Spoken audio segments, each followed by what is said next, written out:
જગદીશ ત્રિવેદીના નમસ્કાર. મને હિન્દુ હોવાનું અપાર ગૌરવ છે, પણ આજે મારે એક દુઃખની વાત પણ કરવી છે. હિન્દુનો સૌથી મોટો દુશ્મન કોણ?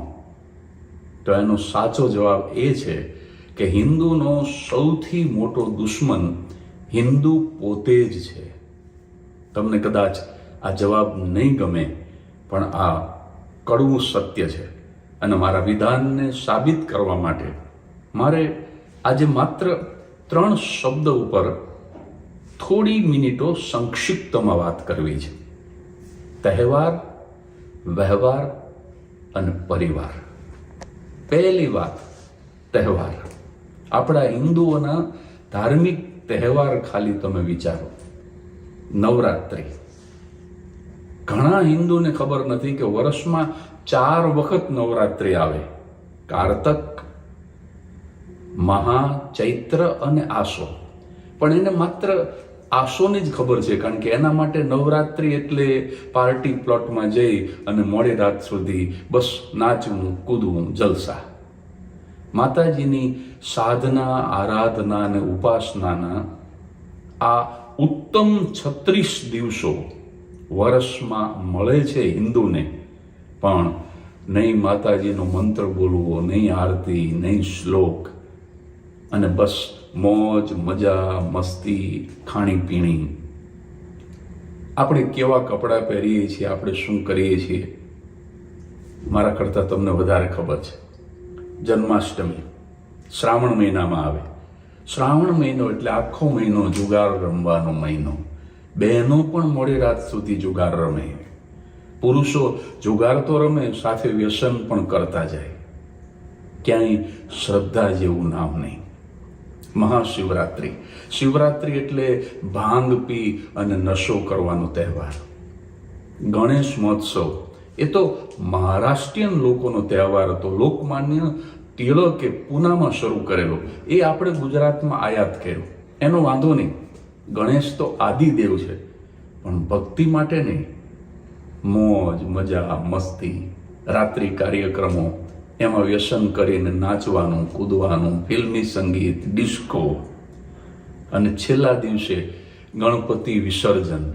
અને એની અંદર તો સાહેબ વૃદ્ધોના, બીમાર માણસોના, વિદ્યાર્થીઓના કાન ફાટી જાય એવો ડીજેનો દેખારો, અને પછી પાણીની અંદર પ્રદૂષણ. બીજા દિવસે જઈને તમે જુઓ તો તમને અરેરાટી ઉપજે એવી ગંદકી. સાહેબ, આ તમામ તહેવારોને શાંતિથી વિચારજો. હું તો માત્ર આજે મુદ્દા જ બોલવાનો છું. વિડીયો પૂરો થાય એટલે આપ આંખ બંધ કરીને શાંતિથી વિચારજો. સાહેબ, આપણા તમામ ધાર્મિક તહેવારોમાંથી ધર્મ નીકળી ગયો, શ્રદ્ધા નીકળી ગઈ. એને શું કહેવાય ખબર છે?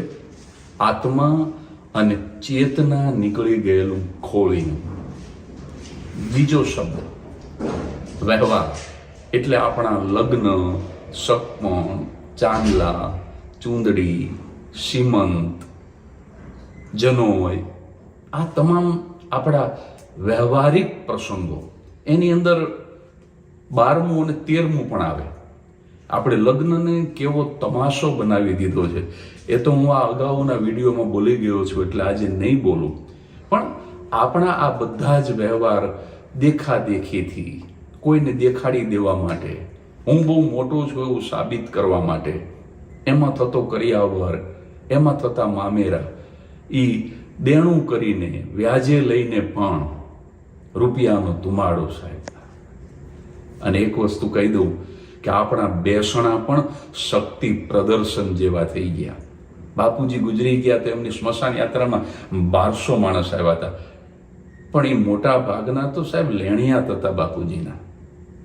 સાહેબ, આપણા આ વ્યવહારોમાંથી લાગણી નીકળી ગઈ, આપણા વ્યવહારોમાંથી ધાર્મિક વિધિ નીકળી ગઈ. 16 સંસ્કાર તો હિન્દુ ધર્મની કરોડરજ્જુ હતી. આપણે એ સંસ્કાર જ ભૂલી ગયા તો ધર્મ કેવી રીતે ટટ્ટાર ઊભો રહી શકે? એટલે જે સ્થિતિ આપણા ધાર્મિક તહેવારોની થઈ, એ જ સ્થિતિ દેખાદેખીમાં દેખાડી દેવા માટે આપણા વ્યવહારોની પણ થઈ. ત્રીજો શબ્દ છે પરિવાર. સાહેબ, આપણા સંયુક્ત કુટુંબ હવે તૂટી ગયા સાવ. હૂતો અને હૂતી બે રહેતા હોય ને એક ત્રીજો એમનો કૂતરો હોય. કિતની દીવારે ઉઠી હૈ એક ઘર કે દરમિયાન, અબ ઘર ही ગાયબ હો ગયા દીવારો દર કે દરમિયાન. મા બાપની સાથે કોઈને રહેવું નથી સાહેબ. દરરોજ એક નવું ઘરડાઘર ખુલે છે અને ત્યાં જઈને જોજો 99% વૃદ્ધો હિન્દુ ધર્મના હોય છે. એટલે સંયુક્ત કુટુંબમાં રહેતા નથી. ભાઈ ભાઈ વચ્ચે બોલા વ્યવહારનું હોય. જો દુનિયાને દેખાડવા માટે બોલતા હોય તો અંદર ખાને વિરોધ કરતા હોય, ઈર્ષા કરતા હોય. સગા ભાઈ અને બહેન વચ્ચે બાપની મિલકત માટે ઝઘડા થતા હોય, કોર્ટ કેસ થતા હોય. પતિ અને પત્ની વચ્ચે ઝઘડા થતા હોય, લફરા થતા હોય, ડિવોર્સ થતા હોય. પતિ અને પત્ની વચ્ચે ઝઘડો કરાવવામાં સૌથી મહત્વની ભૂમિકા બંનેની મમ્મીઓની. ફોન મફત થઈ ગયા, દિવસમાં 10 વખત ફોન કરી અને સાસરે વળાવેલી દીકરીના ઘર વિશે ઝીણામાં ઝીણી કેટલી સીટી કુકરની વગાડી એ પૂછી લે. વાલી મટી અને મવાલી ન થાવ. તમારા સંતાનનું ઘર ભંગાવાનું પાપ લાગશે આપણને. બીજું કે વાલીઓએ સ્વતંત્રતાના નામે પોતાના સંતાનોને સ્વચ્છંદતા આપી દીધી. પરિણામ એ આવ્યું કે હિન્દુની છોકરીઓ સ્વચ્છંદી બની અને છોકરાઓ વ્યસની અને જુગારી બન્યા. મા બાપ શું કે, તને સારો છોકરો મળતો હોય તો બીજી જ્ઞાતિનો હોય તે વાંધો નહીં. તમારી આ છૂટછાટ એને લવ જેહાદ સુધી લઈ જાય છે. પહેલા તો સંયુક્ત કુટુંબમાં દીકરીઓ મોટી થતી ને તો બીજી કોઈ જ્ઞાતિના છોકરાની તાકાત નહોતી કે લંગર નાખી શકે. પણ હવે તો બસ હૂતો હૂતી અને એક દીકરી. આપણે એક સંતાન, પહેલા 2 સંતાન કરતા હવે એક જ સંતાન. ધીમે ધીમે હિન્દુની વસ્તી ઓછી થતી જાય છે. અને પહેલા છોકરા છોકરીઓ 30 વર્ષે 32 વર્ષે પરણતા, 35 વર્ષ સુધી અમારે કેરિયર બનાવી અને પછી એક સંતાન કરે. હવે આપણા યુવક યુવતીઓ એટલા બધા સુધરી ગયા છે, તમને આશ્ચર્ય થશે. હવે લગ્ન કરવાની જ ના પાડે છે. We not want to take responsibility, you know. આવા ઊભા બરડે સુધરી ગયેલા યુવક યુવતીઓને હું એક જ સવાલ પૂછવા માંગુ છું કે તમે જ્યારે ઘરડા થઈ જશો ત્યારે તમારી રિસ્પોન્સિબિલિટી કોણ લેશે? તમારા મા બાપ તો ગુજરી ગયા છે. આવું બીજા ધર્મોમાં જોવા નથી મળતું. પોતાની માં ઘરડા ઘરમાં હોય અથવા તો પોતાની માં દુખી હોય અને માતાજીને સોનાનું છત્ર ચડાવી આપણે. યાદ રાખજો, ઉંબરવાળી માં જ્યાં સુધી પ્રસન્ન નહીં હોય ત્યાં સુધી તમે સોનાનું છત્ર તો શું, આખું મંદિર હોને મઢી દેશો ને તો એ ડુંગરવાળી તમારી હામો નહીં જોવે કોઈ દી. એટલે આ બધી બાબતો મને દુખે છે, મને પીડા થાય છે. એટલે આજે આ વિડીયો તમારી સામે રજૂ કરું છું. આપણા સંતાનોને સાહેબ મંત્ર નથી આવડતો, શ્લોક નથી આવડતો અને આપણે ગૌરવ શું લઈએ છીએ? અમે લાખો રૂપિયાની ફી ભરી એર કન્ડિશન ઇંગ્લિશ સ્કૂલમાં અમારા બાળકને મોકલીએ છીએ. મહેમાન આવે એટલે આપણા જ રૂપિયાથી ખરીદેલા યુનિફોર્મ ને ટાઈ પહેરાવી અને પોએમ બોલ પિન્ટુ પિન્ટુ પોએમ બોલ અને પિન્ટુ અદબ બીડીને લિટલ લિટલ ટ્વિંકલ સ્ટાર. સાહેબ, આપણું બાળક જ્યારે મહેમાનની સામે આમ ધાણી ફૂટે એમ ગીતાના શ્લોક બોલશે, રામાયણની ચોપાઈ બોલશે ને ત્યારે આપણે ગૌરવ લેવા જેવી વાત થશે. આપણા 16 સંસ્કાર એ આપણી કરોડરજ્જુ હતી જે આપણે તોડી નાખી. હવે ધર્મ કઈ રીતે ટટ્ટાર ઊભો રહેશે?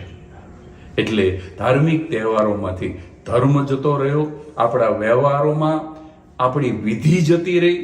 અત્યારે એટલા બધા સુધરી ગયા હિન્દુઓ કે હવે અમે 12મું નથી કરવું, બેસણું નથી કરવું અને અસ્થિએ નથી પધરાવા, અમારે કાગવાસે નથી નાખવી, શ્રાદ્ધે નથી કરવું. આ બધું આ બધું જૂનું છે, બધું ઓલ્ડ ફેશન.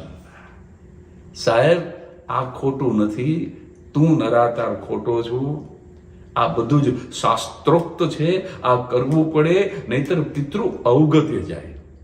એટલે આપણે દેખાદેખી, દંભ, દેખાવ, દાવપેચ એની અંદર અટવાઈ ગયા અને ખરા અર્થમાં ધર્મ, આપણી શ્રદ્ધા, આપણી ભક્તિ એનાથી થોડાક આપણે વિમુખ થઈ ગયા એવું નથી લાગતું? અને એટલે આ વિડીયોની શરૂઆતમાં હું બોલ્યો હતો કે હિન્દુનો સૌથી મોટો દુશ્મન બીજો કોઈ નહીં, હિન્દુ પોતે જ છે.